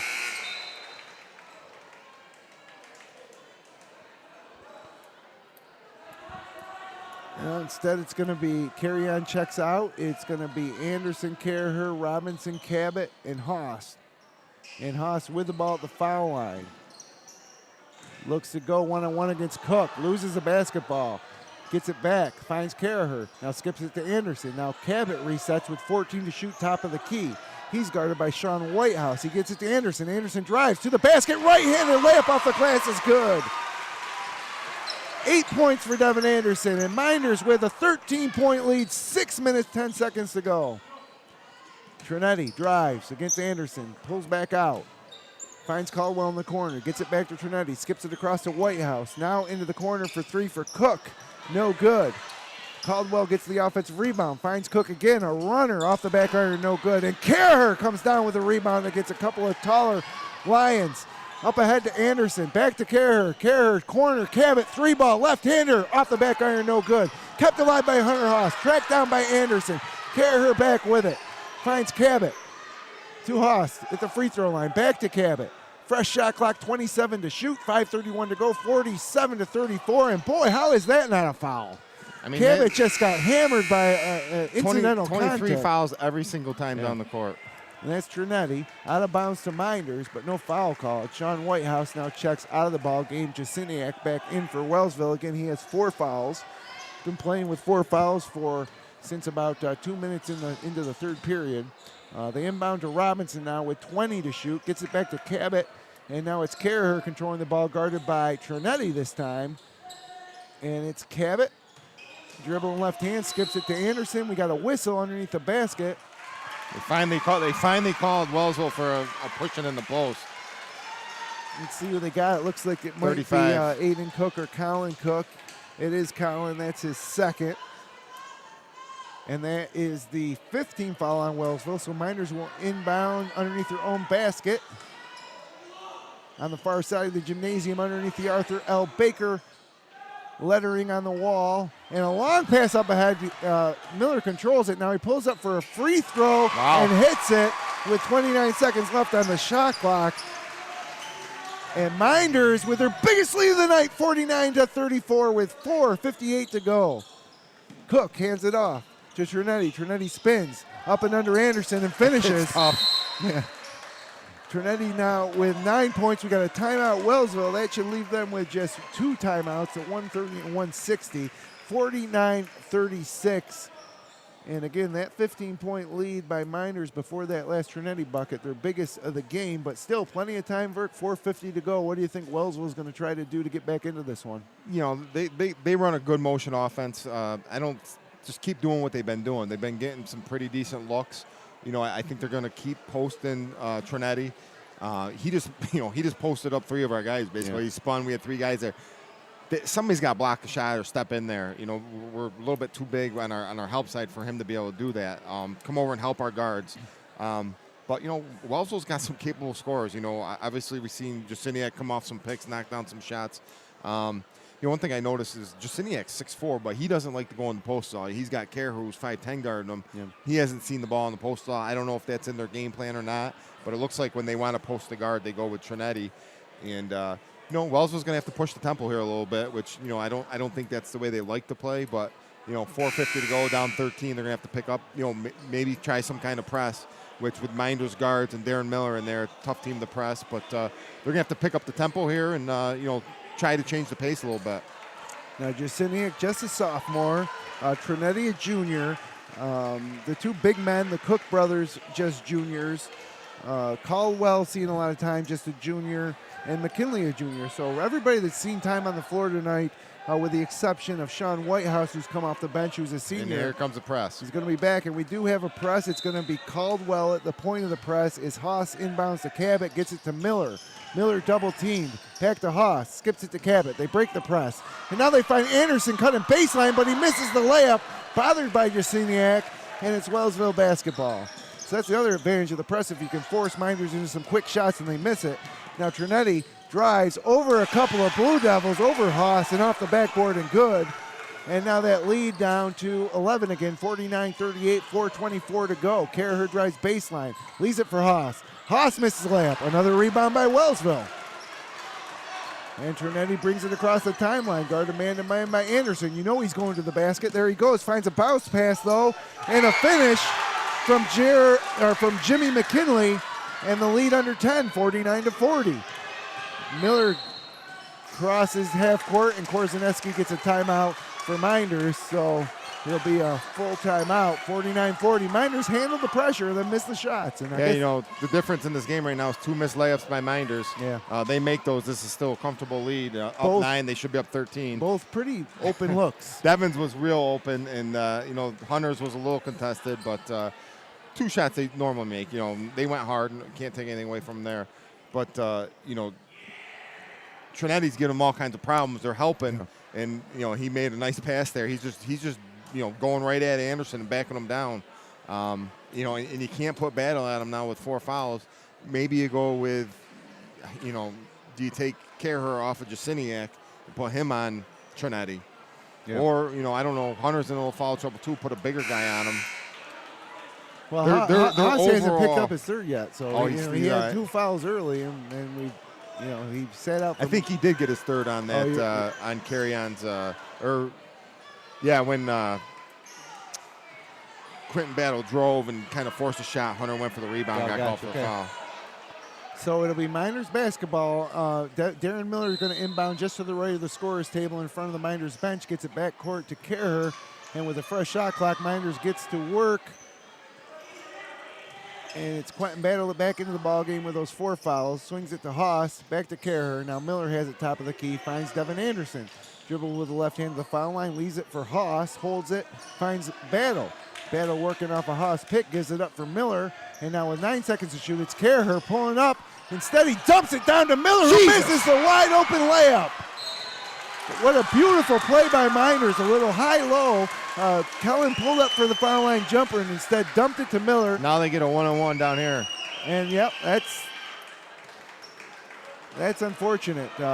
With each of those layups, Mynderse with a chance to really make this an improbable comeback for Wellsville. Instead, 3 straight missed layups, and now it's going to be Trinetti at the free throw line for 2 shots. And a chance to get that lead down to 7. 3:33 to go, 49-40 Blue Devils lead.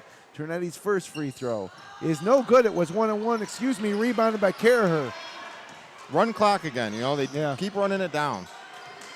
And they do hold it up here with 28 seconds to go. Battle with the basketball, and he's fouled by Trinetti on the perimeter. That's a 16 foul on Wellsville, so 1 more, and they're shooting. It'll be Miller again inbounding the basketball right in front of his own bench. He gets it to Kerr. 33 to shoot. 3:18 to go in the ball game. Anderson with the ball. Finds Miller. Swings it to Kerr. 23 to shoot. Kerr picks up his dribble. Finds Haas top of the key. Swings it. Far side foul line extended to Battle.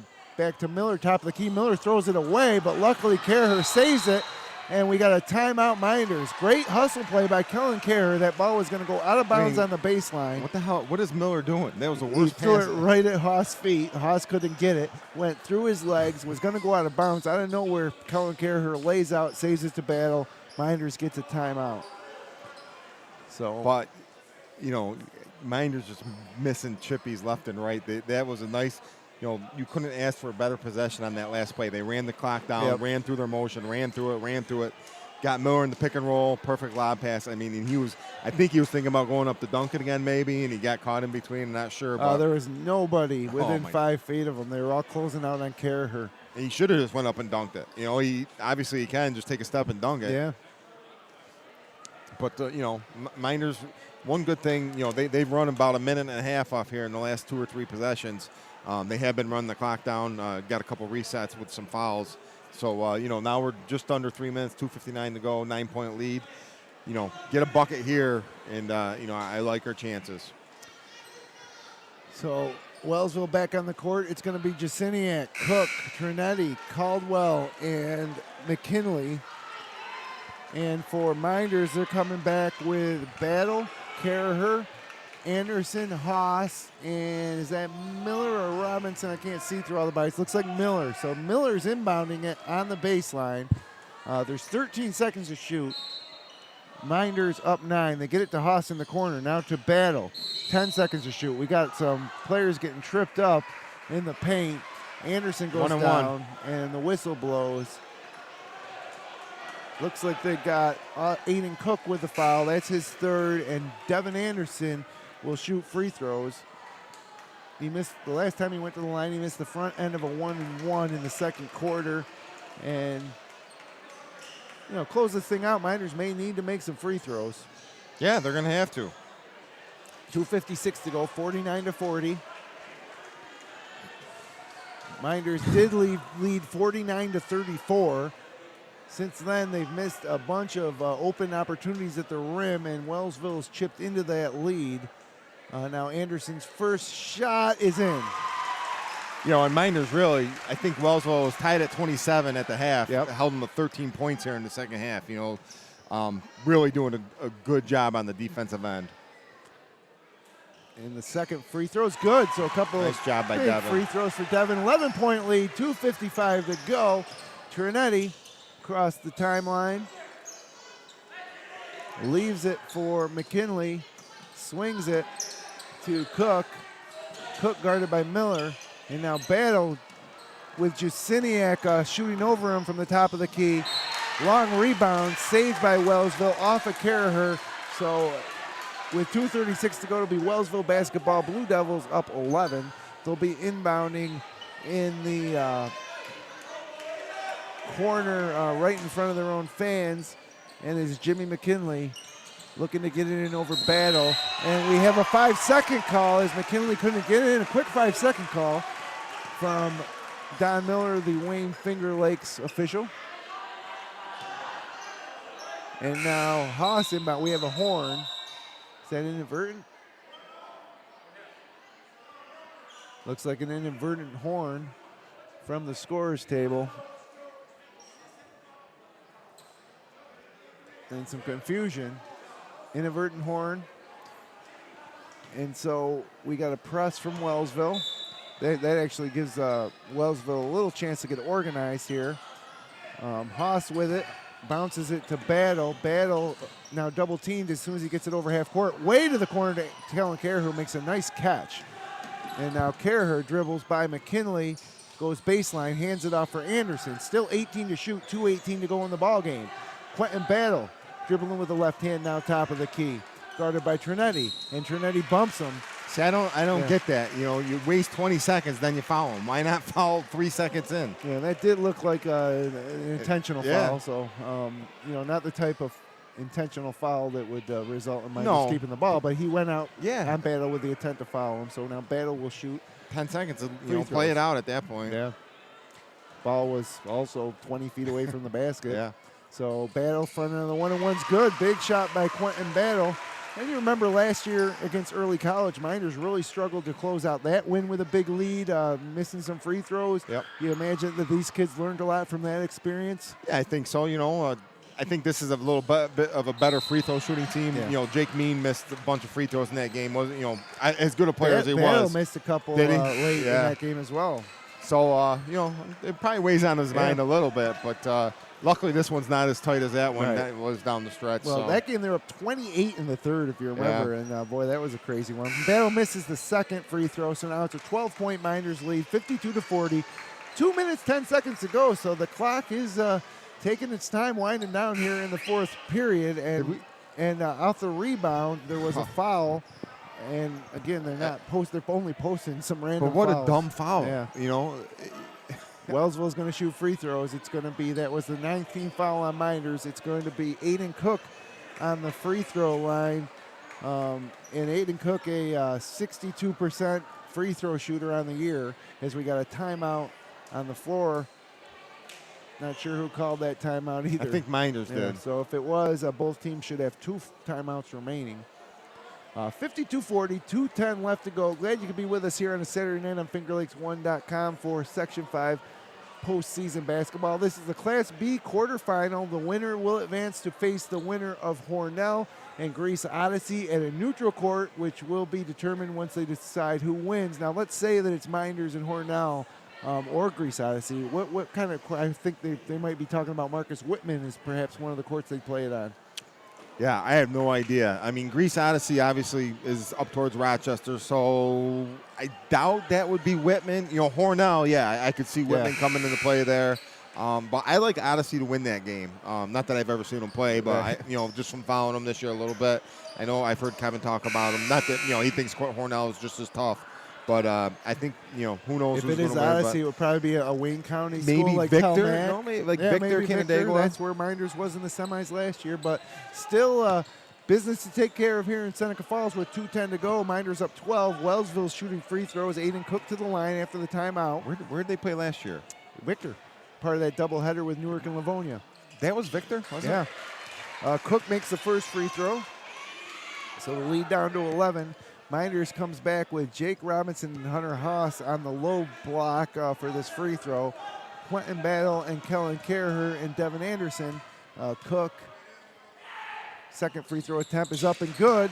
Wellsville sets up the press. This time they got a man right on the basketball. It's a straight man-to-man press.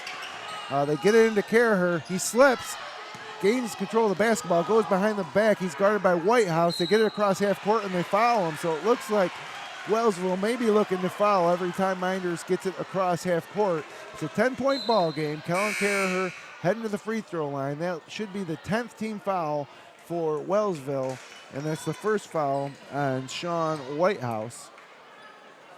So it should be, although they only say 9, I mean, it was 9 before that foul. That should be the 10th team foul, I believe. No, he said 1-on-1. Okay. First front end, good. Big shot by Caraher. 53-42 now the score with 2:04 remaining.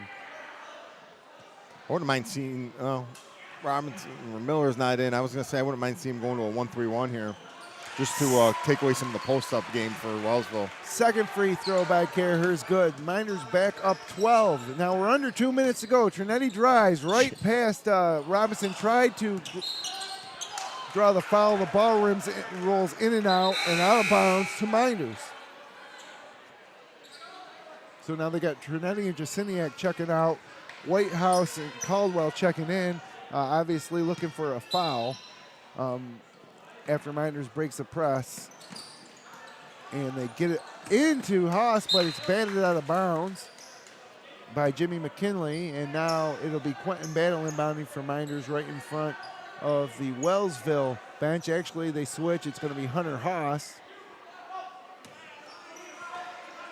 They get it to Battle. That's a foul. There's another foul, but they're letting it go. Tight man-to-man defense. Finally, they get the blocking foul. And, boy, the Wellsville fans are going nuts. Fouled him 3 times. Yeah. Coach Ramey Almond didn't like the call. Quentin's dad, Willie Battle, sitting there amongst the Wellsville fans. I mean, too. I wonder how those that's are, going. you can't run into a guy when he's dribbling. Either way, you know. Yeah. They should have called the first one. Battle's first free throw is good. So Battle now 2 of 3 here in the fourth quarter from the free throw line. The lead back up to 13, 1:46 to go. 55-42 Blue Devils lead. Jusiniak and Trinetti back into the ball game. Second free throw on the way. Left-hander over the front of the rim and good. 6 points for Quentin Battle. Quickly the other way comes Wellsville. And it's a 3-ball off of 1 foot from the top of the key. No good by Wellsville. And a foul on the rebound. Hunter Haas is going to walk 90 feet and shoot a pair of free throws here.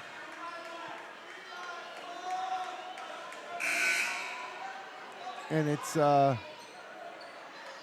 looking good for the Blue Devils right now with just 139 up 14. And boy, what a gutty effort by Mynderse. Yeah, really a grinded out defensive game for Mynderse. You know, and Kellen Caraher is a star tonight. You know, without a doubt, I think the best I've ever seen him play. And just, you know, not only did he score, but just controlled the game, made some great passes, and, you know, played great defense all night. And a really gutsy effort. Without him, I don't know if they win this game. Yeah. But how did these guys do against Hornell? They lost both times they played Hornell. Wow, so yeah. you know Hornell must be pretty tough then. Yeah, and Haas made the first free throw. Now he's made 4 in a row here in the second half. Second free throw on the way. It rims out, rebounded by Wellsville, but the lead now back up to 15 with 1:34 to go. As Jasiniak lets one go with the right hand off the rim, no good. Rebounded by Haas, up ahead to Caraher, and Caraher picks up his dribble, double teamed by Jasiniak and Trinetti, finds Haas out top to Quentin Battle, and it looks like Wellsville is just going to play it straight up. His Battle drives, gives it for Anderson. Now they run a little weave back to Caraher, and Trinetti strips Caraher, coming the other way.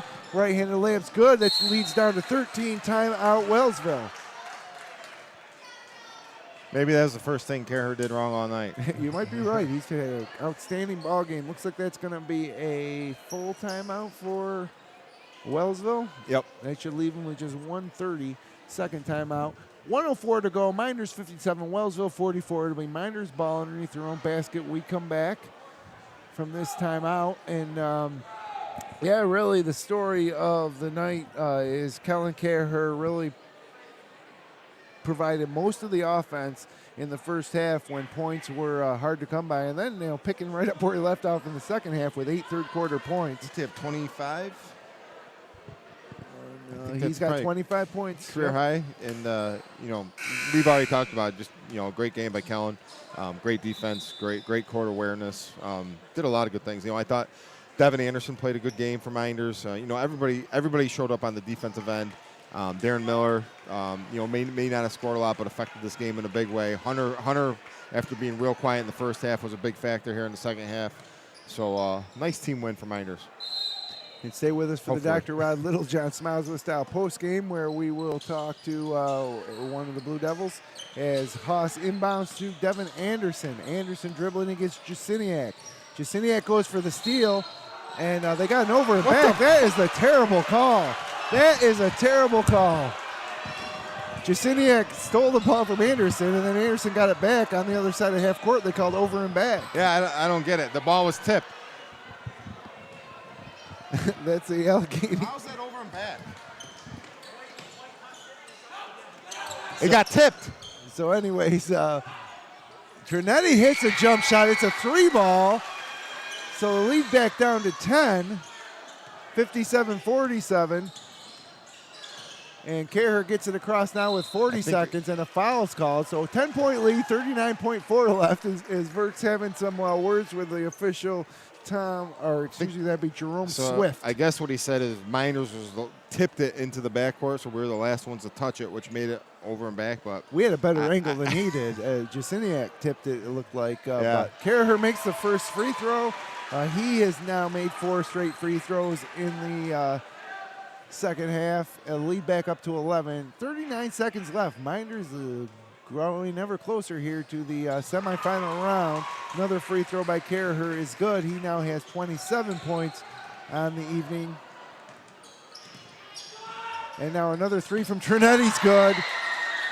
So Trinetti having a nice night as the lead now under 10 for the first time in a while at 9. Mynderse breaks the press, 24 seconds left. And Anderson with it finds Kerr, and with 20 seconds left, the shot clock is off. Kerr dribbling, 16 seconds left. Whitehouse on Kerr. Kerr continues to dribble now, bounces it to Quentin Battle. Into the hands of Devin Anderson. 5 seconds to go, and Anderson throws it away. It's a turnover for Mynderse. So with 3.2 seconds left, Mynderse with a 59-50 lead. Wellsville will inbound the ball. Kerr slaps the hands with Trinetti for Wellsville. It was a hard-fought game. These kids played hard.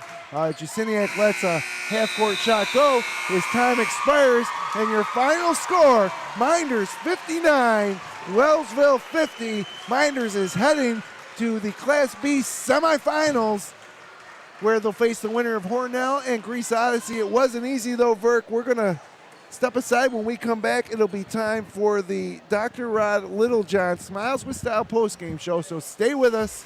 We'll be right back after this.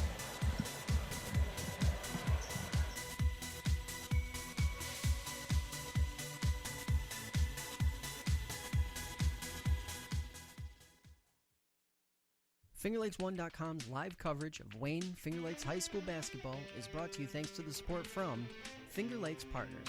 Insurance for your life, home, auto, and future. Trust someone who lives in your community. With offices in Geneva, Waterloo, and Victor, visit Finger Lakes Partners online at fingerlakesinsurance.com. Ferrara Lumber and Building Supplies. Ferrara Lumber has been a fixture in the Seneca Falls area for almost 60 years.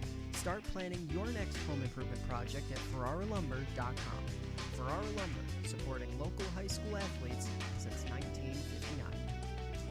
Finger Lakes Construction Company is the #1 post-frame builder in New York State, providing complete building packages for a wide range of construction, including personal garages, commercial office complexes, municipal, equestrian, agricultural, dairy facilities, pole barns, and more.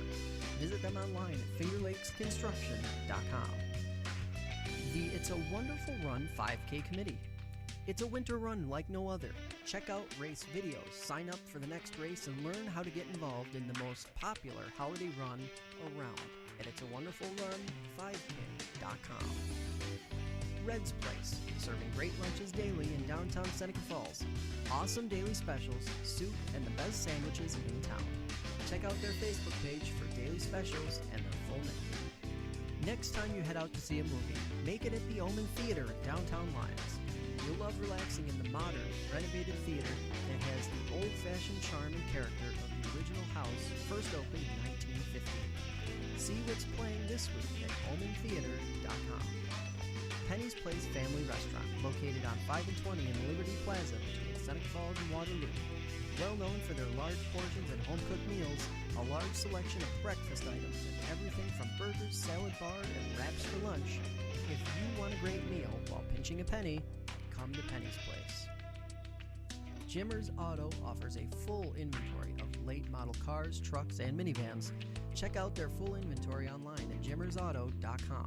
And for service, visit STEVER'S Garage on Fall Street in Seneca Falls. Jimmer's Auto and STEVER'S Garage, strong supporters of local high school athletes for over 40 years.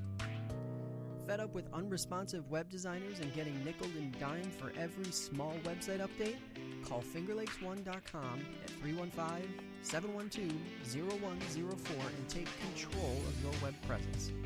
Since 1998, FingerLakes1.com has created and maintained nearly 1,000 websites for local businesses and organizations of all sizes. AFLAC. When health changes for you or a loved one, it can change everything. But AFLAC can help make sure that the life you live is the life you never stop living.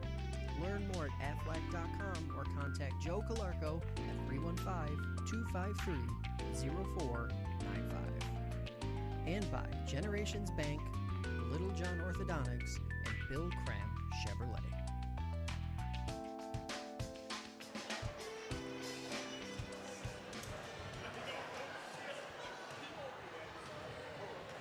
And welcome back inside Arthur L. Baker Gymnasium, where your final score, Mynderse 59, Wellsville 50. And, of course, we've got Kellen Caraher with us. Really career night game. Devin had a career high in the opening round of the game against Attica. You had 27 points here. And, boy, it was really important that you kind of asserted yourself on offense because points were hard to come by in the first half. You had 13 of your 27 in the first half, and needed all of them to be tied with this Wellsville team at 27-27. Just tell us a little bit about what was going through your mind in the first half. Well, obviously it's my senior year. This could have been my last game of my career. You know, Wellsville's a great team, and everyone just telling me to come out and attack, and that's what I did tonight. Yeah, certainly did. You were finishing at the rim, hit a three-pointer, active on the boards. We don't have your rebounding or assists, but it was an all-around great game. We've watched you play for years, and tonight your team really needs you. You really came through. Thank you.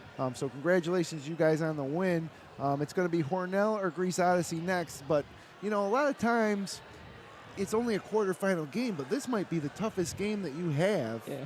You know, in the whole run to the Blue Cross. Yeah, Wellsville's always a great team. They're always very well coached. This is a great team to play. It's always enjoyable. This is the 10th time that Mynderse Academy's faced Wellsville in the Section 5 playoffs. You're now 7-3 with that win over Wellsville.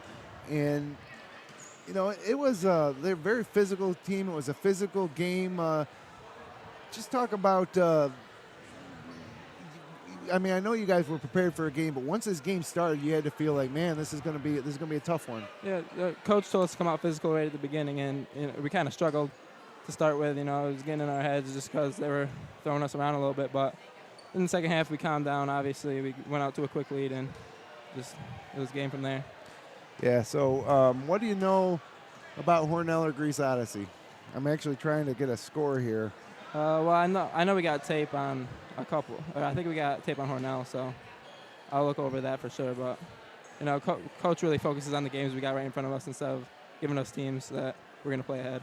How much did the experience last year of not only like playing in that game in Victor against Early College where you gave up that big lead but held on at the end, but then playing in the Blue Cross, being defending champs in Section 5, how much did that whole experience prepare you guys and this group of seniors for this year? You know, it prepared us a lot. You know, we got more mature over last year. You know, obviously winning the championship brings on more of a mature mentality just because you're going to have to play tougher games every night. And, you know, coming into the sectionals this year, we were really trying to step it up. Yeah, well, you certainly did tonight. Your team really needed you, and like a great senior leader, you came up big and, you know, heading forward, it's on. The weird part is you don't know where you're going to play. You don't really know who you're going to play yet. Like I said, I'm looking for some updates here. but I'm afraid I don't have. I do have one score update. Monroe is leading Wayne 22-10 after the first quarter in Class A2. Penn leads Wayland Cohocton 32-25 at the half in the other half of the Class B brackets. And still, like I say, looking for Hornell score, but I don't have one. But hey, I'm going to let you go. Get in there with your teammates. Kellen, congratulations. Thank you. You played great tonight. Thank Great you. win for Minders. So that's Kellen Caraher, our player of the game, as we get Verk back in here to wrap things up. Your final score, 59-50. Blue Devils win. And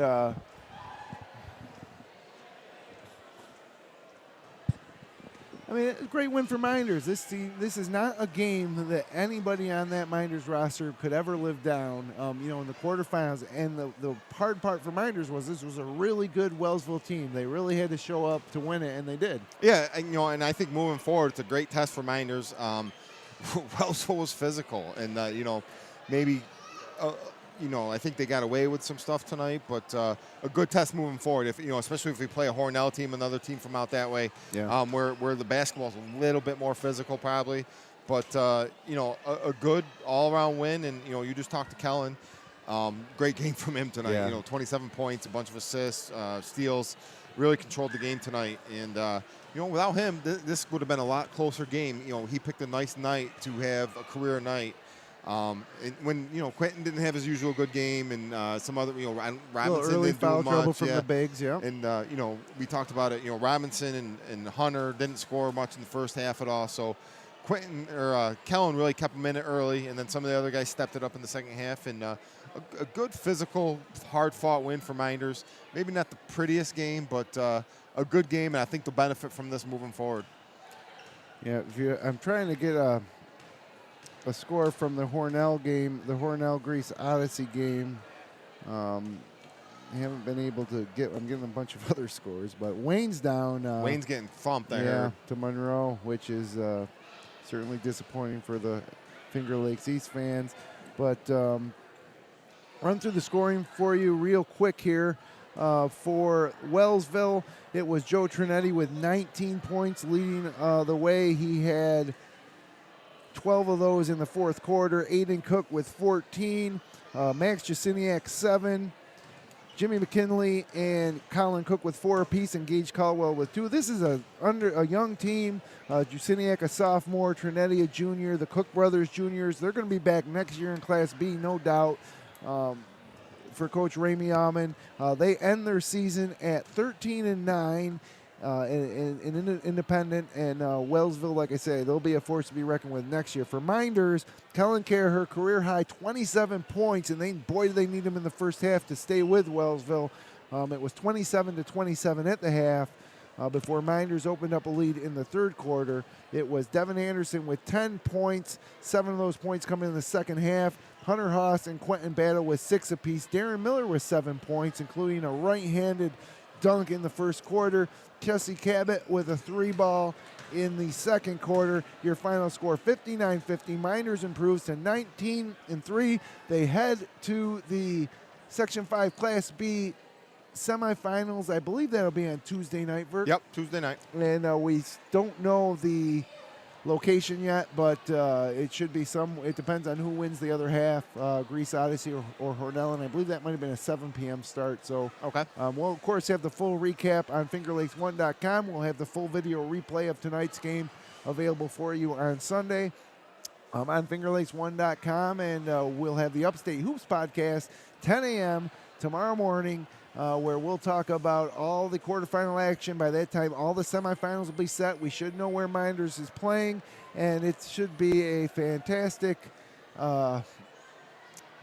continued postseason here at Section 5 on Finger Lakes 1. So, Verk, this concludes our season of broadcasting here from Arthur L. Baker Gymnasium. And another thing we should point out, this great group of seniors, their last game on this home court. Yeah, and a good way to close it down for the year. Hard-fought win. And seniors get to leave here with good memories, especially for their last home game. So for my broadcast partner, Matt Verkey, for our cameraman, Jeremy Hunt, I'm Jim Sinicropi. Thanks for being with us tonight on the road to the big house.